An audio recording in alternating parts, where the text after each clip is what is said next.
नमस्कार किसान साथियों। हाल ही में सरकार ने जीएसटी की नई दरों का ऐलान किया है और इसकी चर्चा पूरे देश भर में चल रही है। तो इस बार सरकार ने कृषि क्षेत्र में भी जीएसटी की दरों को काफ़ी ज़्यादा कम किया है।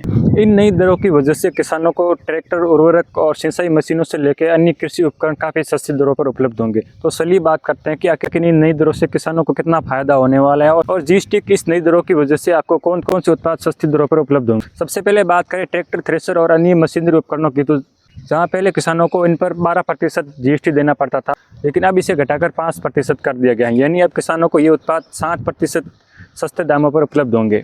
इसके अलावा जहाँ पहले किसानों को ट्रैक्टर के टायर, ट्यूब और उसके अन्य पार्ट्स पर 12 से 18% तक जीएसटी देना पड़ता था, लेकिन अब इसे घटाकर महज 5% कर दिया गया है। यानी अब किसानों का रिपेयरिंग और मेंटेनेंस का खर्च भी कम हो जाएगा, क्योंकि इनमें लगने वाले पार्ट्स आपको काफ़ी सस्ती दरों पर उपलब्ध होंगे। इसके साथ ही सरकार ने सिंचाई मशीनें और सौर उपकरणों पर भी जीएसटी को 5% कर दिया, जिसके लिए पहले किसानों को 12% जीएसटी देनी पड़ती थी। इसकी वजह से किसानों को ड्रिप इरिगेशन, स्प्रिंकलर्स और सिंचाई के अन्य सामान सस्ती दरों पर उपलब्ध होंगे। ये तो बात हो गई ट्रैक्टर, मशीनरी और सिंचाई मशीनों से संबंधित, लेकिन इससे भी ज़्यादा खर्च किसानों को खाद और कीटनाशकों के इस्तेमाल में आता है। तो चलिए बात करते हैं कि सरकार ने इन उत्पादों पर जीएसटी की दरों को कितना कम किया है। जहाँ पहले किसानों को यूरिया, डीएपी, एनपीके और माइक्रोन्यूट्रिएंट के लिए 12 से 18% तक जीएसटी देना पड़ता था, लेकिन अब इन उत्पादों पर 5% जीएसटी लगेगा, जिसकी वजह से आपको यूरिया, डीएपी, एनपीके के साथ माइक्रोन्यूट्रिएंट जैसे उत्पाद आपको काफ़ी सस्ती दरों पर उपलब्ध होंगे।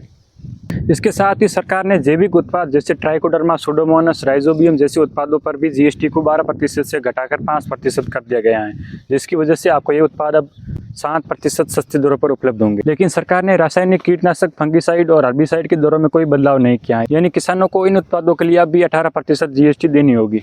इसके अलावा भी सरकार ने कृषि से जुड़े अन्य उत्पादों पर भी जीएसटी दरों को कम किया है, जिसमें डेयरी पालन, मछली पालन और शहद जैसे प्रोसेस्ड प्रोडक्ट पर अब महज 5% जीएसटी लगेगी।